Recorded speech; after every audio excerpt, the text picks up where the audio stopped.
Selamat pagi, selamat siang pada rekan-rekan nakes di Puskesmas dan layanan primer lainnya di seluruh Indonesia. Topik selanjutnya adalah strategi pencegahan dan pengendalian infeksi di FKTP. Seperti kita tahu, pandemi COVID-19 ini telah menginfeksi sampai saat ini lebih dari 3 jutaan dan menyebabkan lebih dari 200.000 kematian. Dan termasuk di dalamnya adalah petugas kesehatan. Itu mengapa topik ini menjadi sangat penting saat ini untuk memastikan bagaimana rekan-rekan semua dapat bekerja dengan aman, terhindar dari tertular virus yang belum ada vaksinnya sampai saat ini. PPI adalah pendekatan ilmiah yang disertai solusi praktis untuk mencegah terjadinya infeksi pada pasien dan tenaga kesehatan. Didasarkan pada prinsip-prinsip penyakit menular, epidemiologi, ilmu sosial, dan prinsip penguatan sistem kesehatan. Dan ini berakar pada kualitas pelayanan keselamatan dan kesehatan pasien itu sendiri. PPI tidak harus dijalankan saat pandemi seperti ini saja, tetapi harus sudah menjadi tindakan harian yang terus-menerus yang dilakukan oleh manajemen Vaskes, tim atau komite PPI, dan seluruh staf. PPI seharusnya menjadi bagian dari kegiatan rutin. Dalam situasi pandemi COVID-19 saat ini, WHO merekomendasikan strategi PPI untuk mencegah dan membatasi penyebaran COVID-19. Yang pertama adalah menjalankan langkah-langkah kewaspadaan standar untuk semua pasien. Selanjutnya, memastikan dilakukannya triase, identifikasi awal, dan pengendalian sumber. Kemudian, menerapkan langkah-langkah pencegahan tambahan empiris atas kasus-kasus suspek infeksi COVID-19. Selanjutnya, menerapkan pengendalian administratif. Dan yang terakhir, yang kelima adalah menggunakan pengendalian dan rekayasa lingkungan. Jadi kelima strategi ini ditunjukkan sebagai upaya untuk mencegah dan meminimalkan terjadinya infeksi pada pasien, petugas, pengunjung, dan masyarakat sekitar fasilitas kesehatan, dan kita akan mendalami masing-masing rekomendasi strategi ke depan nanti. Rekomendasi pertama yaitu menjalankan langkah-langkah kewaspadaan standar untuk semua pasien. Perlu saya garis bawahi di sini bahwa langkah kewaspadaan standar dilakukan untuk semua pasien. Jadi bukan hanya untuk kasus-kasus COVID-19. Ada 8 elemen kewaspadaan standar dan semuanya sama pentingnya. Sering terdengar bahwa terinfeksinya nakes di fasilitas kesehatan sering dikaitkan dengan ketersediaan APD saja. Namun, Bapak Ibu, APD adalah salah satu elemen dari 8 kewaspadaan standar yang lain. Sekali lagi, penting saya tekankan bahwa ke-8 elemen sama pentingnya untuk mencegah dan mengendalikan terjadinya penularan penyakit. Elemen pertama adalah kebersihan tangan. Kedua, kebersihan pernafasan atau sering disebut respiratory hygiene atau etika batuk dan bersin. Ketiga, APD, alat pelindungan diri sesuai risiko. Keempat, praktik injeksi yang aman, manajemen benda tajam dan pencegahan luka. Kelima, penanganan, pembersihan, dan disinfeksi perawatan pasien dengan aman. Yang keenam, pembersihan lingkungan. Yang ketujuh, penanganan dan pencucian linen yang sudah dipakai secara aman. Dan yang terakhir adalah pengelolaan limbah. Bapak Ibu, sekarang kita akan masuk ke dalam elemen kewaspadaan standar yang pertama, yakni kebersihan tangan atau hand hygiene. Pertanyaannya, mengapa penting? Sebab tangan adalah alat utama untuk bekerja bagi tenaga kesehatan dan bagi kebanyakan orang pastinya. Bagi tenaga kesehatan, tangan dipergunakan mulai dari memeriksa pasien, palpasi, perkusi, auskultasi, sampai dengan berjabat tangan dengan pasien. Tentunya dalam kondisi pandemi seperti ini tidak dilakukan. kemudian untuk memegang obat, stetoskop, sampai dengan memegang handle pintu, pegang HP, dan lain-lain. Sehingga tangan menjadi media penyebaran kuman yang efektif dan mencuci tangan dan menjadi kunci mata rantai dalam rantai penularan kalau tidak sering dibersihkan. Kapan kita perlu untuk mencuci tangan kita? Bapak Ibu, WHO menganjurkan pada saat 5 momen di bawah ini. Yang pertama, saat sebelum menyentuh pasien, kemudian sebelum melakukan prosedur asepsis, kemudian setelah terpapar cairan tubuh pasien, baik itu urin, air liur, muntah, dan lain-lain, kemudian setelah menyentuh pasien dalam prosedur pemeriksaan, dan terakhir setelah menyentuh benda di sekitar pasien, yakni seperti rel tempat tidur, meja kecil di samping pasien, urin bag, dan lain-lain. Selanjutnya, bagaimana cara mencuci tangan yang benar? Berikut adalah poster cara mencuci tangan yang pastinya sudah banyak tersedia di puskesmas, di klinik, atau di fasilitas kesehatan lainnya, dan termasuk juga di media-media sosial. Bapak Ibu, cara mencuci tangan yang benar, saya pikir sebagian besar dari kita di masa pandemi ini sudah banyak melakukannya. Tetapi yang perlu saya garis bawahi, bahwa sebenarnya mencuci tangan yang benar harus dilakukan tiap-tiap hari, bukan hanya pada saat pandemi atau wabah seperti ini. Mencuci tangan harus menjadi bagian budaya hidup kita. Jadi ada dua teknik untuk mencuci tangan. Yang pertama adalah dengan menggunakan sabun dan air mengalir. Yang kedua adalah dengan menggunakan cairan pembersih berbahan dasar alkohol atau hand sanitizer yang kita kenal saat sekarang ini. Kapan kita pakai sabun dan kapan kita gunakan hand sanitizer?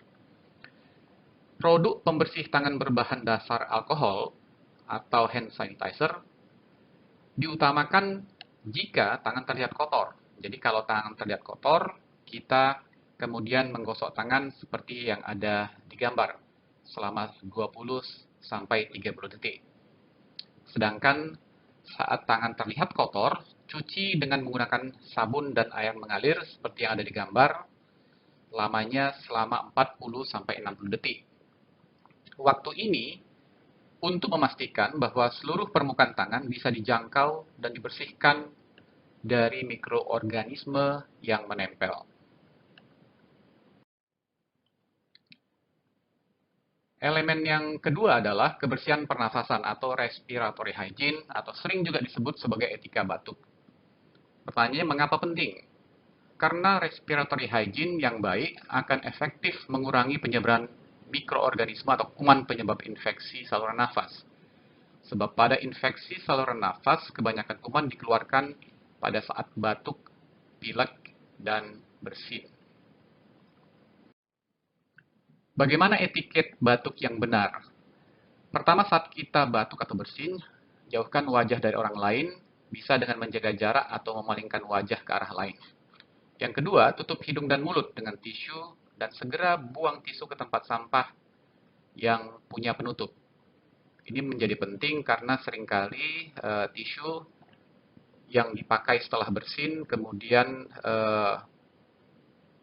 berada di tempat sampah, dan kemudian tempat sampahnya itu bisa dengan mudah tertiup angin dan jatuh ke tempat-tempat sehingga orang bisa tertular lewatnya.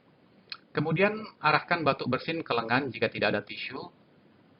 Dan terakhir, ini yang paling penting, bersihkan tangan dengan sabun dan air mengalir atau produk berbahan alkohol. Semua poin memang sama pentingnya, namun poin yang terakhir ini seringkali dilupakan, sehingga perlu saya garis bawahi. Bahwa setelah melakukan semua poin di atas, harus selalu kembali dilakukan cuci tangan dengan bersih, seperti metode yang sudah dijelaskan dalam slide sebelumnya.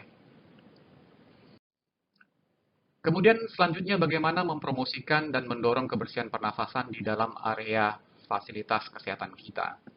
Pertama, tentunya dengan menginstruksikan pasien untuk membiasakan cuci tangan pada pasien yang punya gejala pernafasan. Namun tentu saja perlu disediakan fasilitas untuk ini seperti wastafel dengan sabun dan air mengalir atau mungkin hand sanitizer di beberapa tempat di dalam vaskes. Yang kedua, beri masker kepada pasien yang punya gejala pernafasan, ini untuk mencegah pasien tersebut menularkan kuman penyakitnya kepada pengunjung lain di vaskes. Selanjutnya, pasien dengan demam dan batuk atau bersin harus dijauhkan setidaknya 1 meter dari pasien lain. Ini untuk menghindari jangkauan droplet dari pasien yang sakit tersebut. Nanti kita akan bahas hal ini dengan lebih mendalam. Kemudian pasang alat-alat bantu visual yang mengingatkan pasien dan pengunjung untuk melakukan etiket batuk dengan benar. Dengan memasang poster, dengan memasang banner, dan lain-lain. Dan yang terakhir adalah kalau memang ada sumber daya, bisa dipertimbangkan untuk penyediaan masker atau tisu untuk pasien di semua area dalam vaskes kita. Elemen yang ketiga adalah alat pelindung diri atau disingkat dengan APD. Ada berbagai jenis APD mulai dari pelindung wajah, Google, kacamata, masker, gaun, sarung tangan, apron, sepatu boot, dan lain-lain. Prinsip-prinsip penggunaan APD adalah sebagai berikut. Pertama, kembali cuci tangan Anda sebelum dan setelah menggunakan APD. Ini sangat penting karena terkadang bukan APD-nya yang tak melindungi kita, tapi saat kita memakai dan melepaskannya, yang menyebabkan kita akhirnya tertular. Kemudian APD harus tersedia di mana dan di saat diperlukan di daerah yang dibutuhkan, dengan ukuran yang tepat dan sesuai risiko, atau sesuai langkah pencegahan berdasarkan transmisi.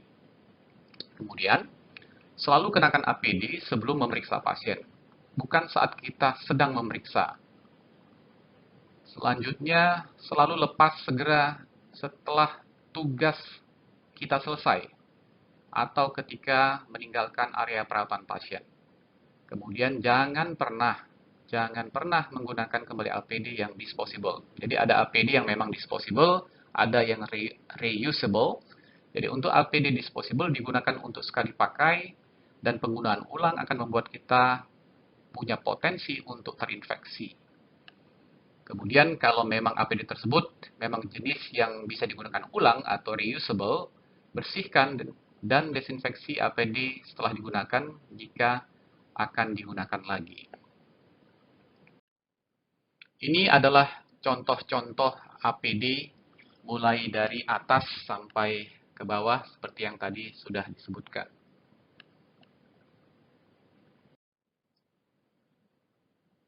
Prinsip lainnya adalah ganti APD segera setelah APD terkontaminasi atau cacat atau sobek dan lain-lain. Bab ini tentu saja akan menjadi jalan masuk bagi penularan kuman ke kita. Kemudian APD tidak boleh dipaskan atau disentuh ketika sedang merawat pasien. Kembali ini perlu diberi penekanan khusus karena seringkali kita saat sudah menggunakan masker, contohnya sering menyentuh dengan alasan tertentu seperti gatal, APD kurang pas letaknya, dan lain-lain. Khususnya jangan sentuh wajah ketika masih memakai masker. Jika kita khawatir bahwa kita tadi menyentuh APD kita, segera tinggalkan area perawatan pasien dan lepas APD, ganti sesuai prosedur. Kemudian yang penting juga adalah selalu lepas dengan hati-hati APD untuk menghindari kontaminasi atau self-contamination. Bapak Ibu, dalam kondisi pandemi seperti saat ini, tentunya dimanapun itu, baik di dalam maupun di luar negeri, ketersediaan APD selalu menjadi isu. Mengapa? Ini terjadi karena lonjakan kebutuhan yang tiba-tiba, karena terus meningkatnya jumlah pasien COVID-19. Sehingga APD perlu digunakan secara rasional, terlebih lagi saat ketersediaan APD terbatas. Jadi ada 3 hal yang menjadi poin penting untuk optimalisasi ketersediaan APD. Yang pertama adalah minimalisasi kebutuhan APD. Yang kedua, gunakan APD dengan tepat. Dan yang ketiga adalah melakukan koordinasi rantai pasokan APD.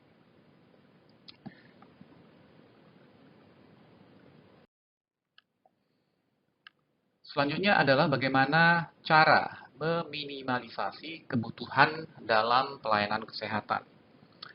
Yang pertama adalah dengan melaksanakan pelayanan medis jarak jauh atau telemedicine atau hotline jika memungkinkan untuk melakukan penilaian dini kasus-kasus suspek COVID-19 sehingga mengurangi keperluan pasien untuk mengunjungi vaskes untuk diperiksa.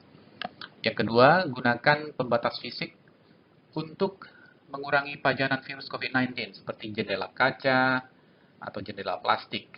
Pendekatan ini dapat diterapkan di area-area pelayanan kesehatan yang pertama dimasuki pasien seperti triase, screening, bagian pendaftaran, dan lain-lain.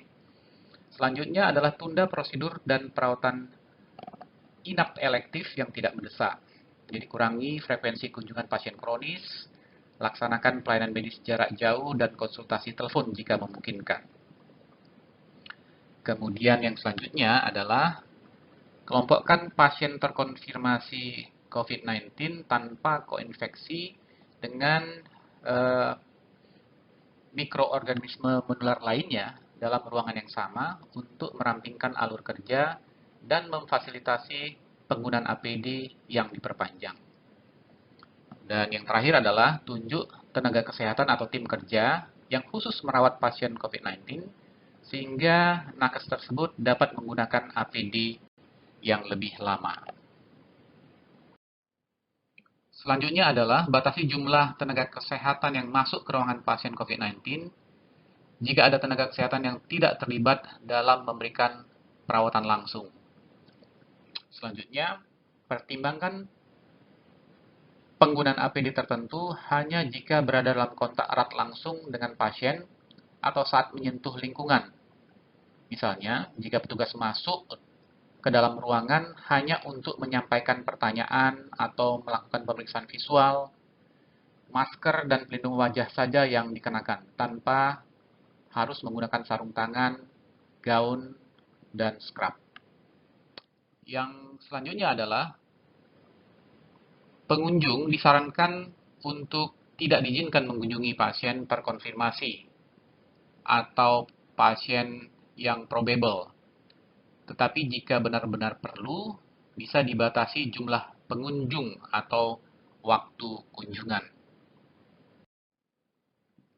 Yang kedua, pastikan APD digunakan secara rasional dan tepat. Penggunaan APD yang berlebihan atau penyalahgunaan APD akan semakin berdampak pada kurangnya persediaan APD. Jadi, penggunaan APD harus sesuai jenis APD yang digunakan saat merawat pasien COVID-19. Dan ini akan berbeda-beda tergantung dari situasi, jenis tenaga kerja, dan kegiatannya. Seperti yang ada di dalam tabel di slide. Yang kedua, tenaga kesehatan yang terlibat dalam perawatan pasien langsung harus menggunakan APD sesuai dengan indikasi. Dan untuk khusus prosedur-prosedur yang menghasilkan aerosol dan perawatan-perawatan pendukung seperti intubasi trakea, ventilasi non-invasif, trakeotomi, resusitasi jantung paru, tenaga kesehatan harus mengenakan respirator. Yang ketiga adalah melakukan koordinasi mekanisme-mekanisme pengelolaan rantai pasokan atau supply chain dari APD. Kita harus memperkirakan penggunaan APD berdasarkan model kuantifikasi rasional guna memastikan rasionalisasi persediaan yang diminta. Kemudian lakukan pemantauan dan pengendalian permintaan APD dari negara-negara luar atau institusi-institusi yang bergerak di dalam tanggap darurat, apalagi kalau jumlahnya besar.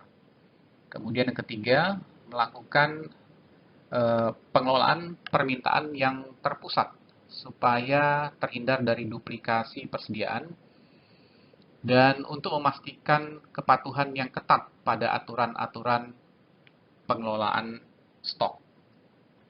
Selanjutnya, melakukan pemantauan distribusi APD secara keseluruhan. Kemudian yang terakhir adalah melakukan pemantauan dan pengendalian distribusi APD dari gudang fasilitas kesehatan. Bapak Ibu, kita Sekarang masuk kepada elemen kewaspadaan standar selanjutnya, yaitu praktek injeksi aman, 7 langkah.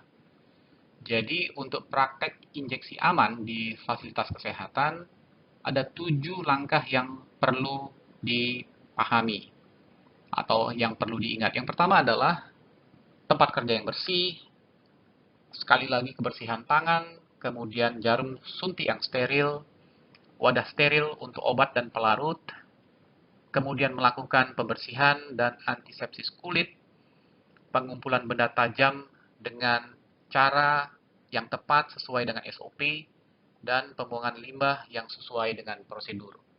Kita tidak akan masuk terlalu dalam untuk elemen kewaspadaan standar yang ini. Kita akan masuk kepada elemen kewaspadaan standar yang keenam, yaitu pembersihan lingkungan.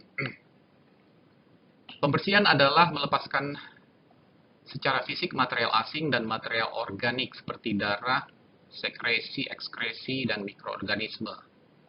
Pembersihan melepaskan mikroorganisme secara fisik, tapi bukan membunuhnya.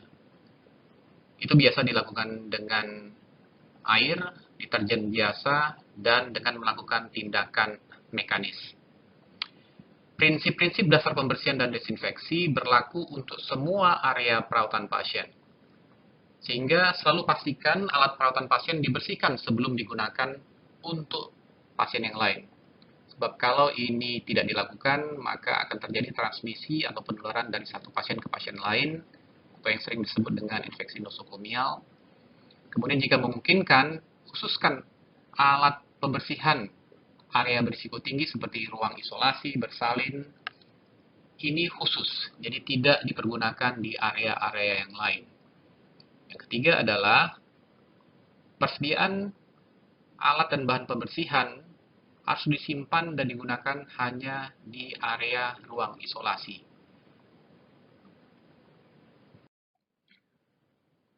Prinsip yang selanjutnya adalah selalu bergerak dari area yang paling bersih ke area yang paling kotor. Caranya adalah bersihkan dari area yang lebih tinggi ke area yang lebih rendah, dari luar ke dalam, dan area isolasi dibersihkan pada bagian akhir. Ini untuk meminimalisasi terjadinya kontaminasi dari area yang paling kontaminatif ke area yang kurang. Kemudian disarankan untuk menggunakan sapu lembab dan lap basah untuk meminimalisasi debu. Kemudian, gunakan sistem 3 ember atau 3 bucket system untuk melakukan pembersihan dan desinfeksi. Ember yang pertama adalah berisi air dan deterjen untuk melakukan pembersihan, sedangkan air yang kedua adalah untuk melakukan pembilasan dengan menggunakan air yang agak panas.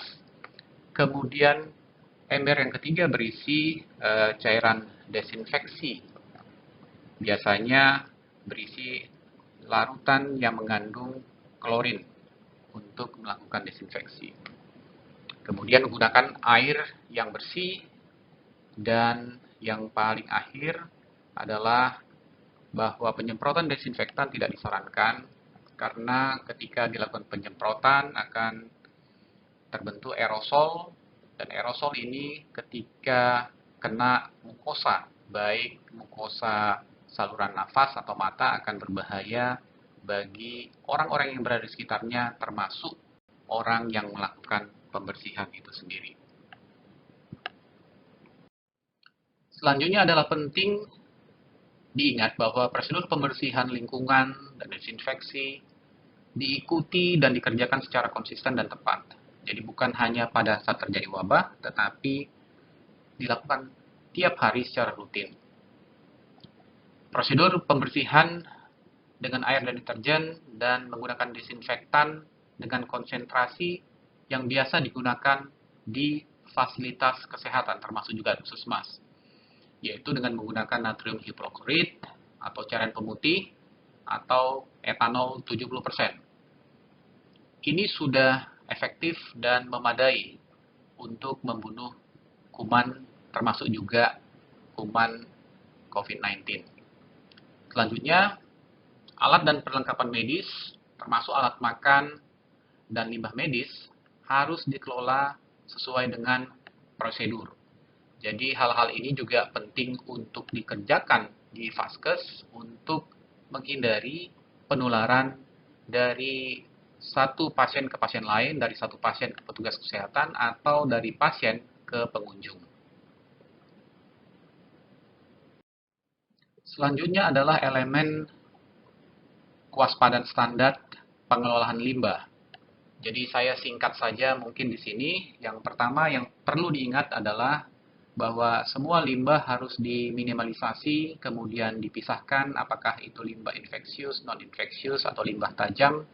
Kemudian harus dikoleksi untuk kemudian dipindahkan, dimasukkan ke dalam tempat pembuangan akhir, dan setelah itu dilakukan penanganan baik dibakar dan sisanya atau ampasnya kemudian dibuang ke tempat pembuangan yang sudah ditetapkan sesuai dengan peraturan. Kemudian Bapak Ibu kita masuk kepada rekomendasi yang kedua, yaitu menjalankan triase, identifikasi awal, dan pengendalian sumber.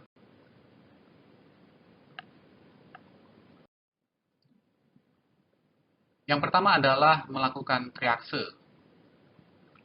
Jadi tujuan triase klinis adalah untuk mengidentifikasi secara dini pasien yang mengalami infeksi saluran pernafasan akut. Ini untuk mencegah transmisi patogen ke tenaga kesehatan dan ke pasien lainnya termasuk juga pengunjung. Jadi untuk triase ini nanti akan secara khusus dibahas oleh pemateri yang lain. Selanjutnya, rekomendasi PPI yang ketiga adalah menjalankan langkah pencegahan tambahan untuk kasus COVID-19. Ada 3 kewaspadaan tambahan. Pertama adalah kewaspadaan kontak, nanti akan lebih detail dipaparkan. Kemudian kewaspadaan droplet. Dan yang ketiga adalah kewaspadaan transmisi udara atau airborne. Kapan kewaspadaan tambahan ini dibutuhkan? Bapak Ibu, kewaspadaan tambahan ini dibutuhkan jika pasien menunjukkan gejala dan suspek atau yang terkonfirmasi terinfeksi dengan patogen yang sangat menular. COVID-19 adalah termasuk di dalamnya. Yang kedua, jika patogen dipandang penting dari sudut pandang epidemiologi. Yang ketiga, jika intervensi medis akan meningkatkan risiko transmisi agen infeksi. Dan yang keempat adalah jika situasi klinis mencegah penerapan langkah-langkah kewaspadaan standar secara sistematis. Berikut adalah langkah kewaspadaan tambahan didasarkan dengan cara transmisi. Ada 2 cara, yaitu yang pertama cara langsung dan cara tidak langsung di slide yang selanjutnya. Cara langsung ada 2 bagian, yang pertama kontak langsung dan juga penyebaran droplet. Kita lihat sekarang kontak langsung. Ini terjadi melalui sentuhan, jadi seorang dapat mentransmisikan mikroorganisme kepada orang lain melalui sentuhan kulit atau lewat permukaan. Jadi kontak langsung ini terjadi kebanyakan lewat sentuhan. Seorang yang batuk atau bersin akan mengeluarkan percikan saluran nafasnya bisa saja ke meja di depannya atau kursi atau keyboard di laptopnya. Kemudian kalau misalnya ada orang lain yang datang ke daerah sekitar orang tersebut, dia menyentuh meja yang sudah ada percikan saluran nafas pasien tersebut, dan kemudian tangannya menyentuh wajah, mata, hidung, ataupun mulut, maka orang tersebut berpotensi untuk tertular penyakit yang diderita oleh pasien yang pertama. Jadi itu adalah kontak langsung. Yang kedua adalah penyebaran lewat droplet. Penyebaran lewat droplet adalah penyemburan percikan, yaitu aerosol besar dalam jarak dekat yang dihasilkan oleh bersin, batuk, atau kadang bahkan saat berbicara. Jadi ini jelas ketika seorang batuk atau bersin, maka akan keluar aerosol besar yang dalam jarak 1 meter ketika ada orang yang dekat dengan pasien tersebut, dia potensi untuk terhirup dan masuk lewat saluran nafasnya sehingga orang tersebut kemudian menjadi tertular. Yang kedua adalah cara transmisi yang tidak langsung. Jadi kontak tidak langsung adalah transmisi atau perpindahan agen infeksi dari reservoir ke pejamu. Jadi salah satu contohnya adalah transmisi udara atau airborne terjadi ketika agen infeksi terbawa debu atau percik renik droplet nuklei yang melayang di udara. Dan kalau misalnya terhirup oleh orang lain, maka orang lain tersebut punya potensi untuk tertular. Yang kedua adalah vehicle atau dapat secara tidak langsung mentransmisikan agen infeksi kepada orang lainnya. Bapak Ibu, selanjutnya adalah langkah-langkah dalam kewaspadaan kontak. Yang pertama, untuk pasien di vaskes selalu disiapkan kamar tersendiri. Jadi pasien berada tetap di dalam kamar, tidak berjalan keluar ke sana kemari. Yang ketiga, lakukan kebersihan tangan sesuai dengan 5 momennya WHO, terutama sebelum dan sesudah kontak dengan pasien dan sesudah melepas HPD.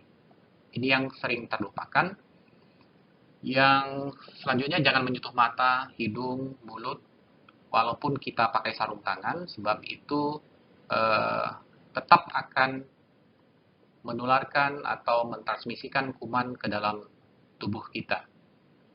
Kemudian menggunakan APD yang sesuai dengan risiko, kemudian melakukan pembersihan peralatan, disinfeksi dan sterilisasi sesuai dengan SOP, kemudian melakukan pembersihan lingkungan termasuk di dalamnya seperti gagang pintu, tombol lampu, ponsel, keyboard, dan lain-lain. Kemudian bagaimana langkah-langkah kewaspadaan droplet? Yang pertama, pasien yang menunjukkan gejala saluran pernafasan harus disiapkan kamar tersendiri. Jika ruangan tersendiri tidak tersedia, pasien harus dipisahkan dengan pasien lain setidaknya dalam jarak 1 meter. Kemudian tenaga kesehatan harus menggunakan APD sesuai dengan risiko, yakni menggunakan masker medis, menggunakan pelindung mata, baik kacamata ataupun face shield, kemudian menggunakan gaun atau jubah. Kemudian pasien harus tetap tinggal di dalam kamar, gerakannya harus dibatasi.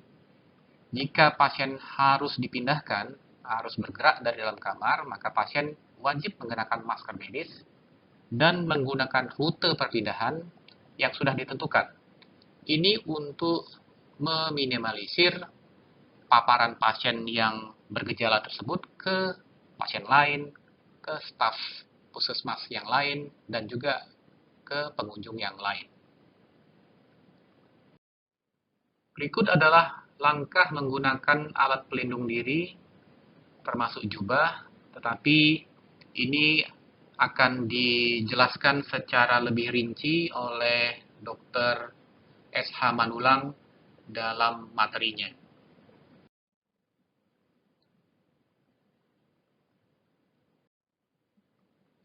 Kemudian hal yang cukup penting lagi adalah bagaimana langkah kewaspadaan transmisi udara dalam konteks COVID-19.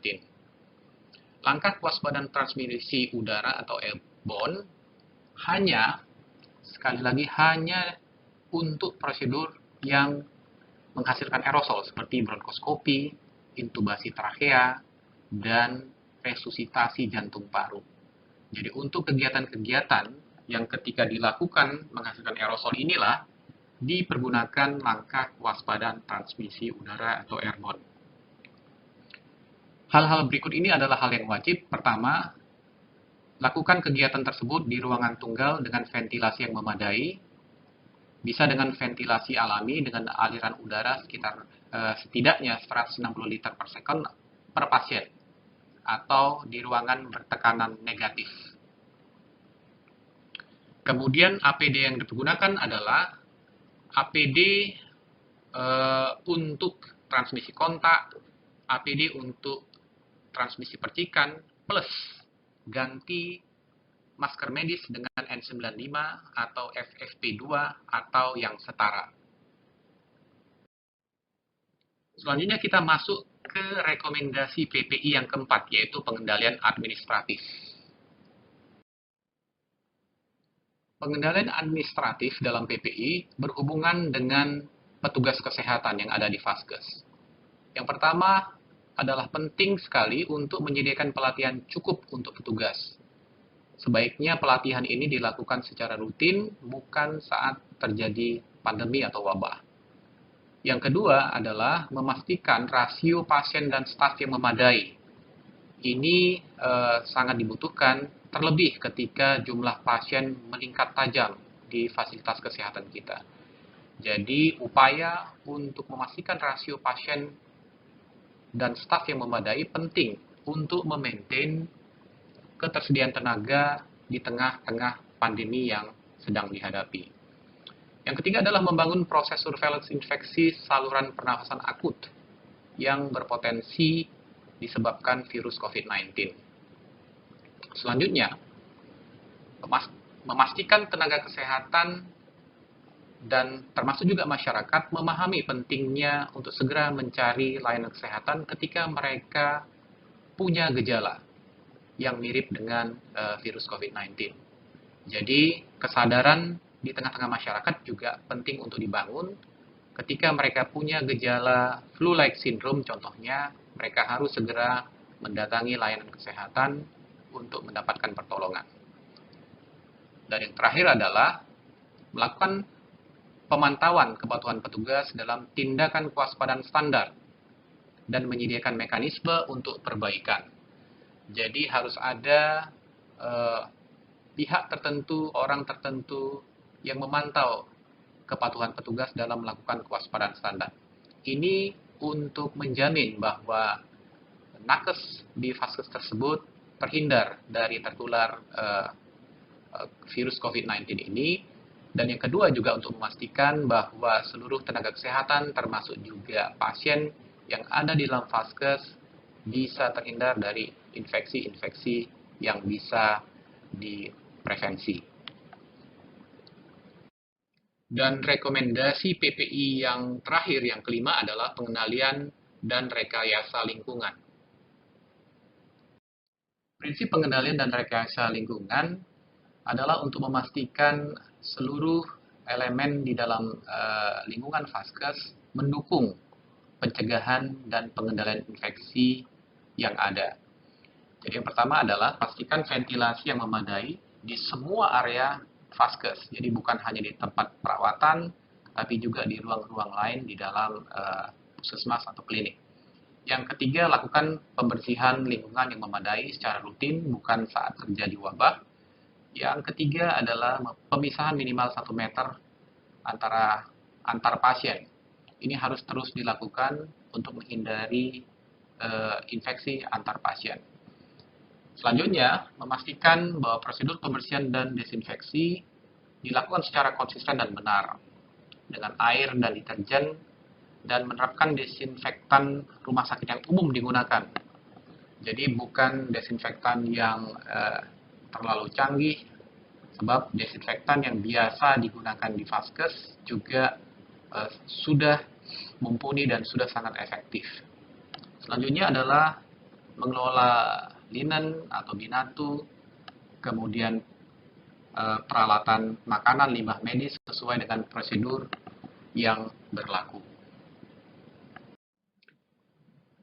Demikian Bapak Ibu, strategi pencegahan dan pengendalian infeksi di FKTP. Kita akan bisa lebih mendalami lagi di sesi webinar interaktif setelah semua materi ini Bapak Ibu baca.